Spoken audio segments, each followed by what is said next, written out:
कर्मचारी भाइयों को मेरी राम राम। मैं सचिन शर्मा, प्रदेश अध्यक्ष नगर निगम अनियमित कर्मचारी महासंघ। आज बात करेंगे विधानसभा 2023 में जो मोदी गारंटी पत्र में वादा किया गया था स्कूल सफाई कर्मचारियों और रसोईया कर्मचारियों और मितानियों दीदियों से कि अगर छत्तीसगढ़ में बीजेपी की सरकार आती है तो उनके वेतन में 50% वेतन वृद्धि की जाएगी।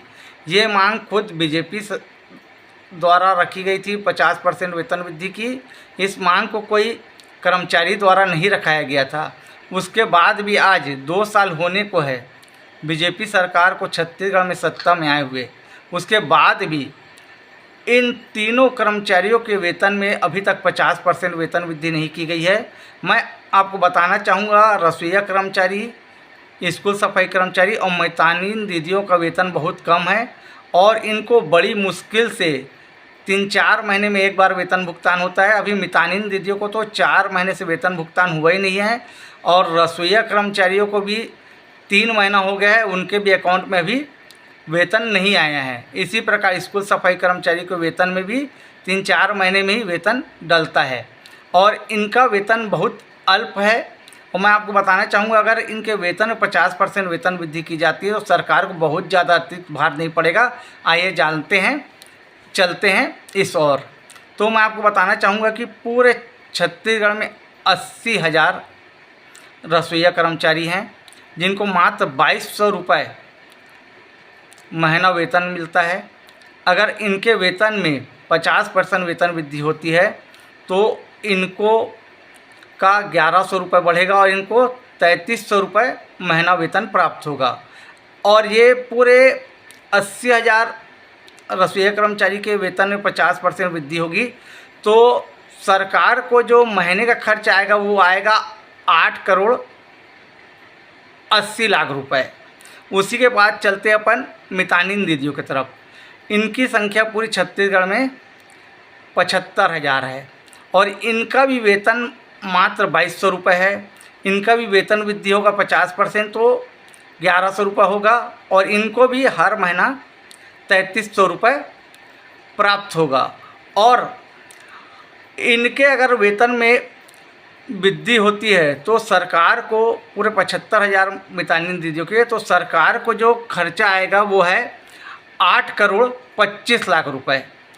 मैं आपको बता दूं, एक मितानिन दीदियों से और एक मोदी गारंटी पत्र में वादा किया गया था। इनको जो वेतन मिलता है साता साह समूह से मिलता है। इनको ये वादा किया गया था मोदी गारंटी पत्र में कि बीजेपी सरकार बनती है तो इनको एनएचएम में या राष्ट्रीय स्वास्थ्य मिशन में रख के वहाँ से वेतन भुगतान किया जाएगा। तो ये वेतन तो इनको अगर रख दिया जाएगा तो उसमें एक भी अतिरिक्त खर्च नहीं आएगा, लेकिन जो 50% मोदी गारंटी पत्र में वादा किया है वो तो देना ही होगा।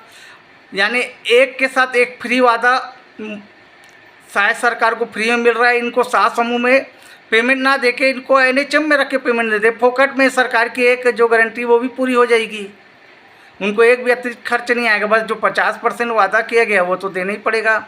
अब चलते हैं अपन स्कूल सफाई कर्मचारियों की ओर। इनकी संख्या पूरे छत्तीसगढ़ में 43,301 या 2 है।